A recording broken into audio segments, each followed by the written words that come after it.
নমস্কার বন্ধুরা, সবাই কেমন আছেন? আমি তন্ময়। আমার চ্যানেলের নতুন ভিডিওতে আপনাদের স্বাগত। আজ আমি আপনাদের নিয়ে চলেছি ব্যারাকপুরে অবস্থিত সোনার অন্নপূর্ণা মন্দির এবং গান্ধীজির স্মৃতি বিজড়িত গান্ধীঘাটে। ব্যারাকপুর ট্র্যাঙ্ক রোড বা বিটি রোড, যা টিটাগড় স্টেশন থেকে 2 মিনিটের দূরত্বে অবস্থিত, সেই বিটি রোডের ব্রহ্মস্থান মোড় থেকে কম বেশি 15 মিনিটের পায়ে হাঁটা দূরত্বে এই মন্দিরটি অবস্থিত এবং একই রাস্তায় সামান্য দূরত্বেই কিন্তু গান্ধীঘাট অবস্থিত, যা আপনি একটি টোটো ভাড়া করেও দেখে নিতে পারবেন।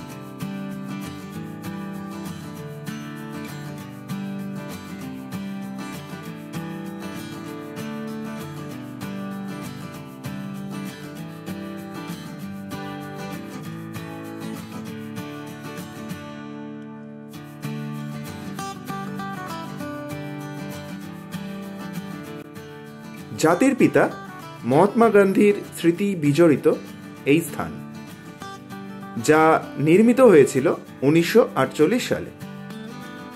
এই ঘাটটি, যার উদ্বোধন করেছিলেন তৎকালীন প্রধানমন্ত্রী জওহরলাল নেহেরু। এই ঘাটটির অপর একটি নাম জওহরকুঞ্জ।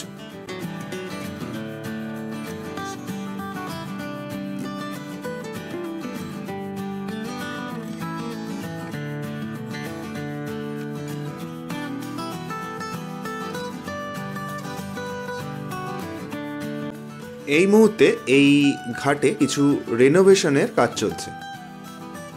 কথা বলে জানা গেল খুব তাড়াতাড়ি এখানে একটি বাগানের প্রতিষ্ঠা করা হবে এবং সাথে কিছু স্বাধীনতা সংগ্রামীদের মূর্তিও স্থাপন করা হবে। বলাই বাহুল্য, এই মুহূর্তে জলে নামতে দেওয়া হচ্ছে না, তবে কিছু সময় আগে এখানে কিন্তু গঙ্গার বুকে নৌবহর করা হতো।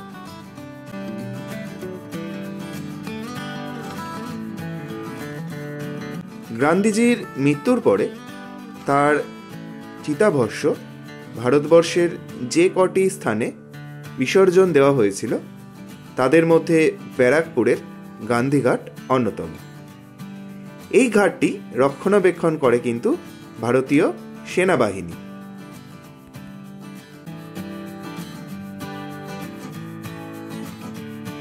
আপনি এই জওহরকুঞ্জে প্রবেশ করবার পর যখনই এই স্মৃতিস্তম্ভে উঠবেন, আপনাকে কিন্তু জুতো খুলে উঠতে হবে, যা গান্ধীজির প্রতি সম্মান জানানোর জন্যই করা হয়ে থাকে।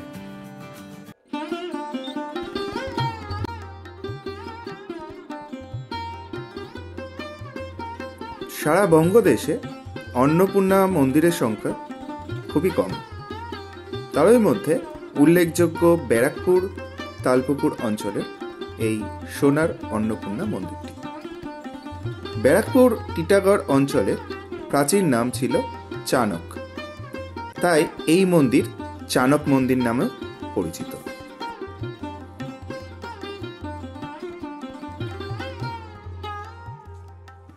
ব্যারাকপুরের এই মন্দির দেখতে অবিকল দক্ষিণেশ্বরের ভবতারিণী মন্দিরের মতো।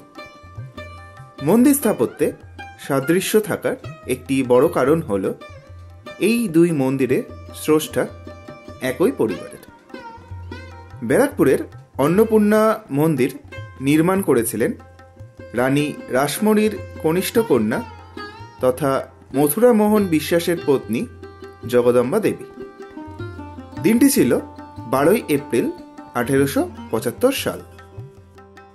দক্ষিণেশ্বরের মন্দির নির্মাণের ঠিক 20 বছর পরে এই মন্দির নির্মাণ করা হয়েছিল। মথুরামোহন বিশ্বাসের ইচ্ছাকে বাস্তবায়িত করতেই জগদম্বা দেবী তৈরি করিয়েছিলেন এই মন্দিরটি। এই মন্দির নির্মাণের পিছনে একটি কাহিনীও আছে, চলুন তা জেনে নেওয়া যাক।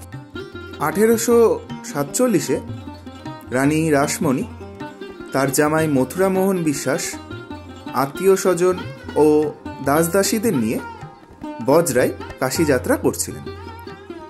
যাত্রা শুরুর দিন রাত্রেই তিনি স্বপ্নাদেশ পান কাশী না গিয়ে গঙ্গার পাড়ে মন্দির প্রতিষ্ঠা করে নিত্য পুজোর ব্যবস্থা করা হোক। রানী কাশীযাত্রা স্থগিত করে ফিরে আসেন। পরে 1855 সালে দক্ষিণেশ্বরে ভবতারিণীর মন্দির প্রতিষ্ঠা করেন। শোনা যায় অন্নপূর্ণা দর্শন না হওয়ায় মথুরামোহন মনে মনে ইচ্ছে ছিল দেবী অন্নপূর্ণার মন্দির প্রতিষ্ঠা করার, কিন্তু তার জীবদ্দশায় তা সম্ভব হয়নি।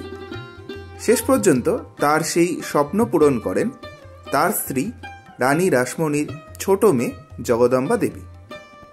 মন্দির প্রতিষ্ঠার যাবতীয় দায়িত্ব পালন করেছিলেন তাদের পুত্র দ্বারকীশ্বরনাথ বিশ্বাস। প্রসঙ্গত উল্লেখ্য, এই মন্দিরটি তৈরি করতে প্রায় 3 লক্ষ টাকা খরচ হয়েছিল।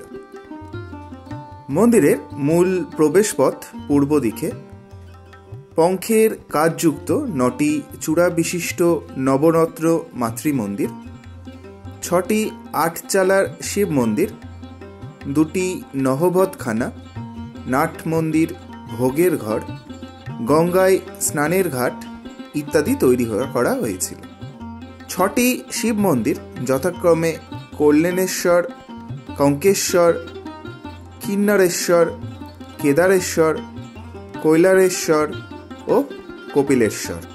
মন্দির প্রাঙ্গণে যেই 6টি শিব মন্দির রয়েছে তাদের পিছনেও কিছু কাহিনী রয়েছে বলে জানা যায়।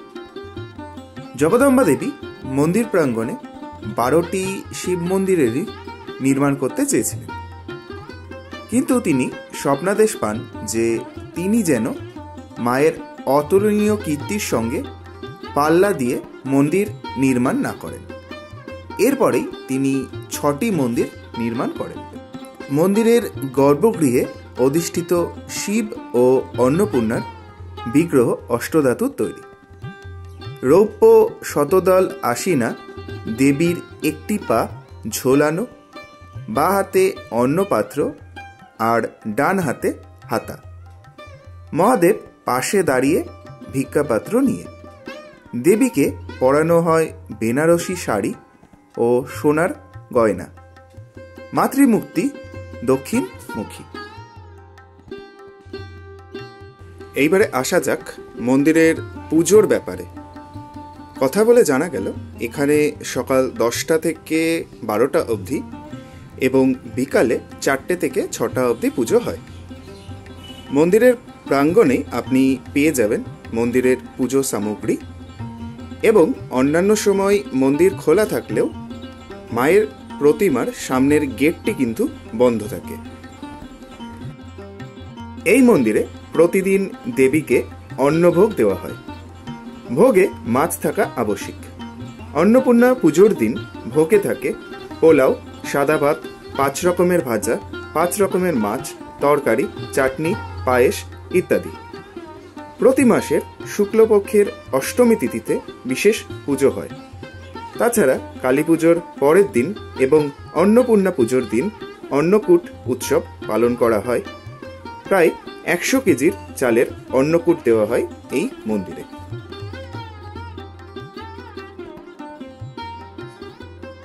আপনি যদি ব্যারাকপুর স্টেশন থেকে এই মন্দিরে আসেন তবে আপনার টোটো ভাড়া পড়বে 20 টাকা, এবং টিটাগড় স্টেশন থেকে আপনার টোটো ভাড়া পড়বে 15 টাকা।